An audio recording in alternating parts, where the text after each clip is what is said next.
नाजरीन, क्या आप जानते हैं नेटो के बनने से तकरीबन 27 साल पहले एक पावर वजूद में आती है जिसको सोवियत यूनियन कहा जाता था। कम्युनिस्ट पार्टीज एक अरसे बाद डिसीजन लेती हैं। इस डिसीजन के नतीजे में एक स्टेट बनती है जिसको सोवियत यूनियन कहा जाता है। सोवियत यूनियन में 15 सोवियत सोशलिस्ट रिपब्लिक्स शामिल थी, जिनमें सबसे बड़ा रशियन फेडरेशन था। नाजरीन, सोवियत यूनियन का टोटल एरिया 86,49,500 स्क्वायर माइल्स था, जबकि रशियन फेडरेशन का टोटल एरिया 65,92,800 स्क्वायर माइल्स था।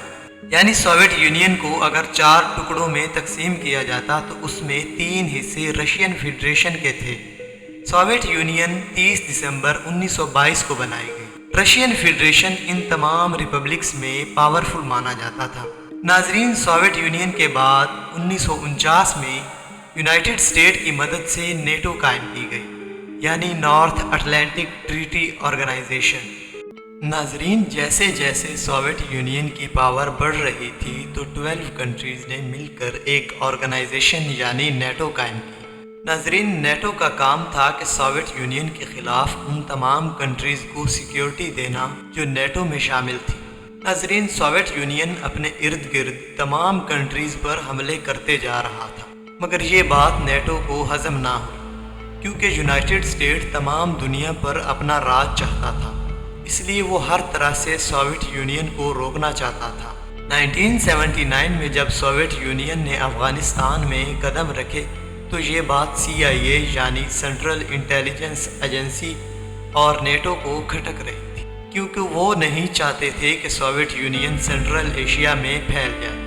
इसलिए CIA और नेटो ने अफ़गानिस्तान के करीबी मुल्क पाकिस्तान की मदद से मुजाहिदीन ट्रेन किए और अफ़गानिस्तान में सोवियत यूनियन को एक जंग की शक्ल दे दी। सोवियत यूनियन अफ़गानिस्तान में लड़ते लड़ते थक गया, मगर कोई फ़ायदा हासिल ना किया। सोवियत यूनियन को अफ़गानिस्तान में शिकस्त हुई और CIA और नेटो अपनी चालाकी में कामयाब हो गए। सोवियत यूनियन अफ़गानिस्तान में 9 साल जंग लड़ने के बाद 1989 को वापस लौट गया। उस हार के बाद सोवियत यूनियन अपने ही अवाम पर कंट्रोल खो चुका था। इकोनॉमिकली और पॉलिटिकली सोवियत यूनियन कमज़ोर पड़ गया था। इंटरनल पॉलिसीज़ और एक्सटर्नल प्रेशर की वजह से आखिरकार 26 दिसंबर 1991 को सोवियत यूनियन मुकम्मल तौर पर ख़त्म हो गया था। इस इंसिडेंट के बाद बहुत सारे रिपब्लिक्स अलहदा हो गई, जिनमें एक रिपब्लिक बनी यानी रशिया। रशिया को तकरीबन 1000 साल पहले कैवन रूस कहा जाता था। सोवियत यूनियन के टूटने के बाद रशिया को काफ़ी बड़ा धचका लगा। उस वक्त रशिया की टोटल पॉपुलेशन 148.5 मिलियन थी, यानी मौजूदा 16 स्विट्ज़रलैंड की पॉपुलेशन। रशिया एक ऐसा कंट्री है जहां सारा कंट्रोल प्रेसिडेंट के पास होता है। प्रेसिडेंट चाहे तो किसी भी वक्त कुछ भी ऑर्डर दे दे, मानना पड़ता है।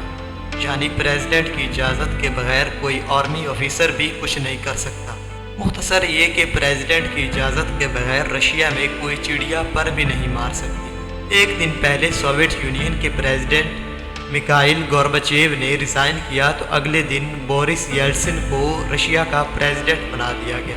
पुरानी आदतों की तरह अमेरिका भी अपने पड़ोस मुल्क पर कब्ज़े जमाए जा रहा था।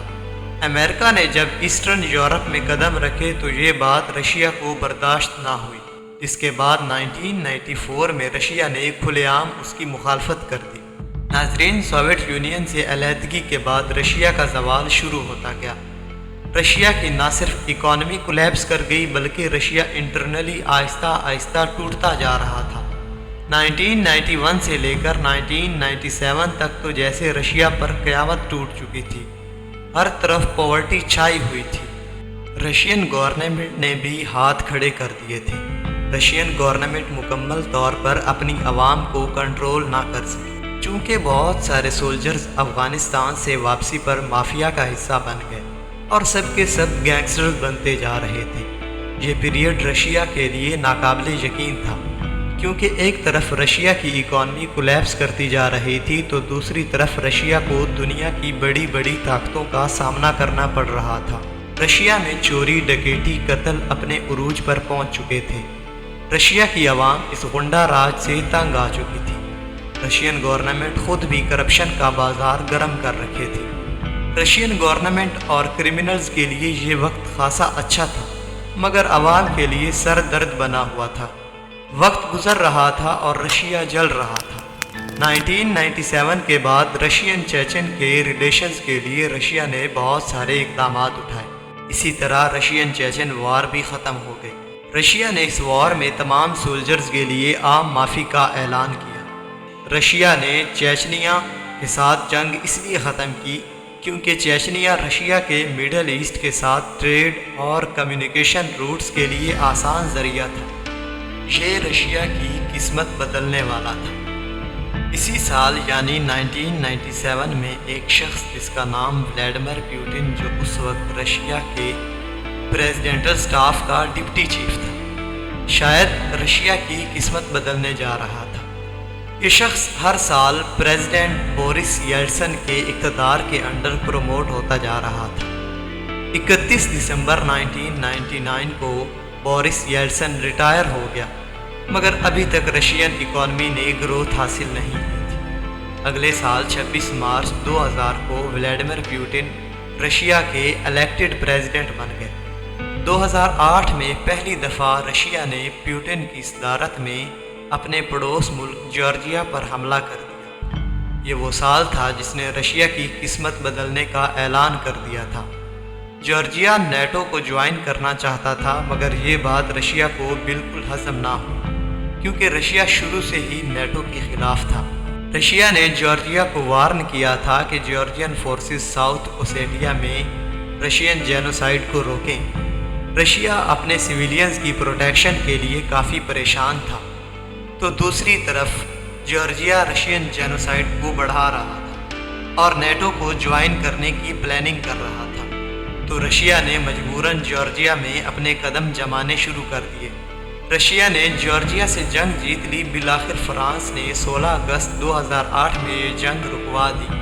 اسی کے ساتھ ساتھ رشیا کی پاور ایک دفعہ پھر اڑان بھر رہی تھی۔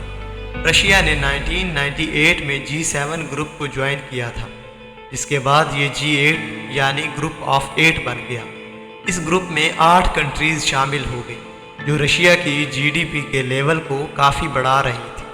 کچھ سال گزرے تو یوکرین، جو 100 سال پہلے رشیا کا حصہ تھا، مگر سوویت یونین کی ٹوٹنے کے بعد اس نے بھی نیٹو کو جوائن کرنے کی خواہش ظاہر کر دی۔ یہ بات رشیا کے لیے خطرہ ثابت ہوئی، کیونکہ رشیا کو محسوس ہوا کہ اگر یوکرین نے نیٹو کو جوائن کر لیا تو اس کو کسی بھی وقت بلیک سی پر جانے سے روکا جا سکتا ہے۔ رشیا US اور سعودیہ کے بعد تیسرا بڑا ملک ہے جو اپنے نیچرل ریسورسز یعنی تیل اور گیس کو پروڈیوس کر کے انٹرنیشنل مارکیٹ میں ایکسپورٹ کرتا ہے، وہ بھی بلیک سی کے ذریعے۔ اسی وجہ سے وہ نہیں چاہتا تھا کہ یوکرین نیٹو کو جوائن کرے۔ 2013 میں یوکرین نے یورپین یونین میں شامل ہونے کی خواہش کی تھی، مگر رشیا نے اس کی یہ کوشش بھی ناکام بنا دی تھی۔ رشیا نے فیب 2014 میں یوکرین پر حملہ کیا اور کہا کہ اگر کسی ملک نے بھی اس جنگ میں حصہ لیا تو اس کا ذمہ دار وہ خود ہوگا۔ اسی سال رشیا نے کریمیا پر حملہ کر دیا اور آسانی سے قبضہ کر لیا۔ رشیا یوکرین سے 28 ٹائمز بڑا ہے۔ ناظرین، رشیا کے اس حملے کو بہت سارے ویسٹرن کنٹریز نے کنڈیمن کیا اور یوکرین پر حملے کے بعد رشیا کو G8 گروپ سے نکال دیا، جو واپس G7 بن گیا۔ ناظرین، آپ کو بتاتے چلے کہ 8 سال بعد رشیا کی اکانومی گرو کرتی نظر آ رہی تھی۔ 2023 میں رشیا کی GDP 4.1% گرو کر رہی تھی۔ آج رشیا کی GDP $2.08 ٹریلین ہے۔ ناظرین، 2023 میں 14,000 سیکشنز کے باوجود USA سے زیادہ گرو کر رہی تھی۔ یوکرین پر حملے کے بعد ویسٹرن کنٹریز نے رشیا کی اکانومی کو ڈسٹرائے کرنے کی ہر ممکن کوشش کی ہے۔ رشیا کی 8 سالوں کی پلاننگ کے بعد رشیا کو یہ سب حاصل ہوا۔ ناظرین، رشین اکانومی کی گروتھ کی اصل وجہ یہ بھی تھی کہ رشیا نے سب سے پہلے اپنے ریزروز کو بڑھا کر $631 بلین کر دیے، جس کے بعد سینکشنز کے باوجود بھی رشین کرنسی سٹیبل رہی۔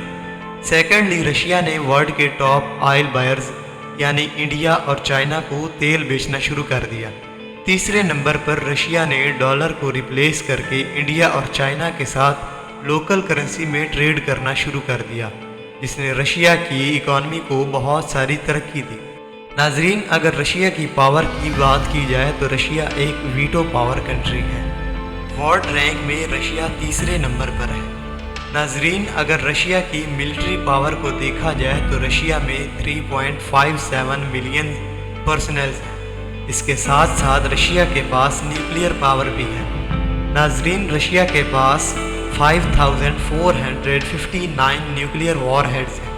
रशिया के पास 1651 हेलीकॉप्टर्स हैं, जिनमें 557 अटैक हेलीकॉप्टर्स हैं। रशिया के पास 5750 कॉम्बैट टैंक्स हैं। इसके साथ साथ रशिया के पास 4292 मिलिट्री एयरक्राफ्ट्स हैं।